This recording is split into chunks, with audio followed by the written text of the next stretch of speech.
반갑습니다. 자, 건설 장비와 관련된 어떤 문제 중에서 임해공단이라는 문제가 나온 적이 있습니다. 그래서 임해공단 조선공사의 통공사 장비계획 또는 공업단지 조선공사의 통공사 장비계획, 택지 조선공사의 통공사 장비계획 이렇게 여러 가지 어떤 문제가 나올 수가 있는데 그 해당 공종에 대한 어떤 장비 계획 이야기가 나오면은 여러분들이 적어도 그 해당 공종에 대해서 조금 상식적으로 알고 계셔야 되겠죠. 자, 만약에 이제 임해공단이라는 생각을 한번 해보면은 우리가 이런 걸 한번 생각해 볼 수가 있습니다. 자, 이런 해안이 이렇게 있는데 이런 해안가가 있습니다. 그래서 여기에 어떤 부도시설이 있고 예를 들어서 부도를 이제 새로 만든다든가 이런 경우는 더 좋겠죠. 자, 우선 부도 만들 때는 이 주변에 어떻습니까? 이런 방파제 공사가 들어갑니다. 방파제 공사가 이렇게 들어가고 이런 부분에 암벽도 들어가죠. 그래서 암벽도 들어가고 방파제도 하게 되고 그리고 이 부도 시설도 하게 됩니다. 그래서 이런 방파제나 암벽을 할 때 이 부분이 예를 들어 방파제를 한번 그려 보겠습니다. 이런 방파제가 있다면은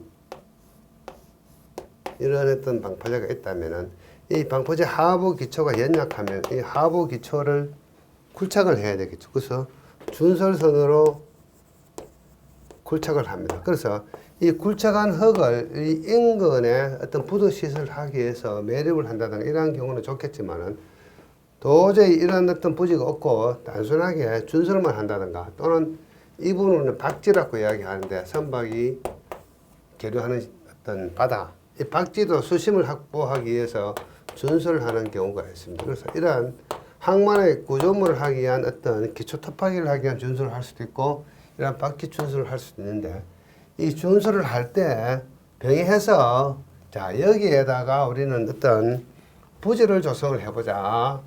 이 어떤 준설터를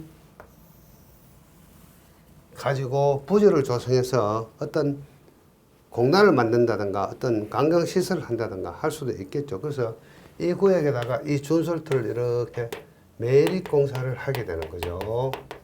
그래서 다행히 이러한 현장하고 이러한 현장이 병행되면 참 좋겠지만은 뭐 병행되지 않을 경우에는 먼 바다에서 준설을 해서 단순하게 이 부지 조성을 위해서 매립을 할 수도 있겠습니다.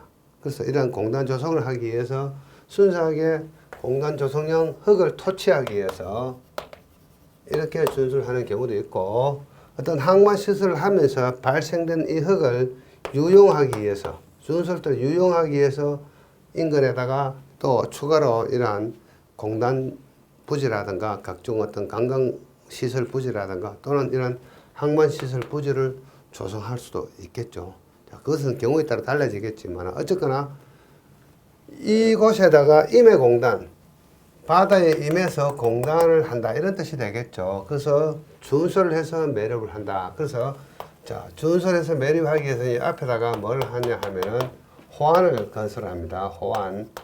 그래서 매립 호안이라고 이야기합니다. 호안을 먼저 만들고 이 준설을 여기에다가 이렇게 매립을 하게 되고 또 경우에 따라서는 이 인근에 있는 어떤 토치장이 있다면은 산이 있다면은 이 산의 흙을 이렇게 가지고 와서 매립할 수도 있습니다. 그래서 이것을 우리는 산토라고 이야기합니다. 항만 쪽에서는 이러한 매립 공사할 때 이 준설토라는 개념이 하나 있고 그 다음에 산토라는 개념이 하나 있습니다. 그래서 산토로 매립할 수도 있고 준설토로 매립할 수도 있고 이 두 가지 어떤 흙을 병행해서 매립할 수도 있겠죠. 이러한 개념이 되겠습니다. 그래서 자, 이 산토를 매립했던 준설토를 매립했던 이 단면을 한번 잘라 보면은 자, 원래 이런 해안 지역에서 물이 이렇게 있었는데 여기다가 매립을 하기 위한 매립 호안을 건설하고 여기에다가 준설토를 이렇게 매립을 한다 이렇게 생각하시면 되겠습니다. 또는 산토를 이렇게 매립한다. 그래서 이렇게 하는 경우는 원래 일단 준설 지반의 원지반이 연약할 수도 있고 이 준설된 이 흙 자체는 아주 초연약 지반입니다. 초연약 지반. 그래서 이러한 어떤 매립 지반을 부지로 활용하기 위해서 또는 공단으로 활용하기 위해서는 준설 원지반의 어떤 원지반 연약지반 개량도 해야 되고 이 매립지반의 연약지반 개량도 해야 됩니다. 그래서 연약지반 처리를 해야 된다.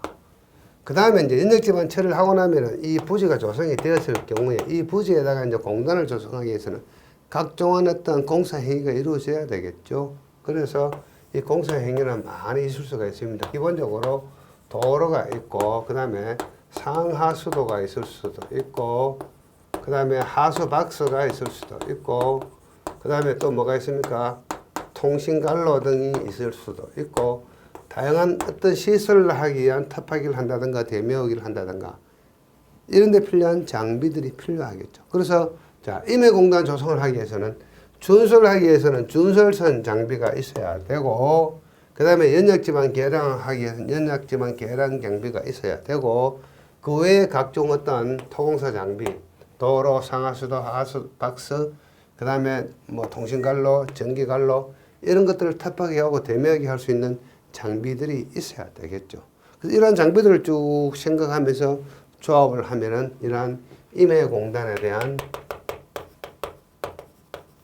장비조합 계획을 수립할 수가 있겠죠. 그래서 이러한 문제를 쓰기 위해서는 이러한 공사 개념을 먼저 여러분들이 파악을 하고 계셔야 됩니다. 그래서 이런 준설 매립과 관계된 내용은 제가 강의하는 SS 이름의 공법 항만편에 별도로 상세한 강의를 하고 있기 때문에 거기 있는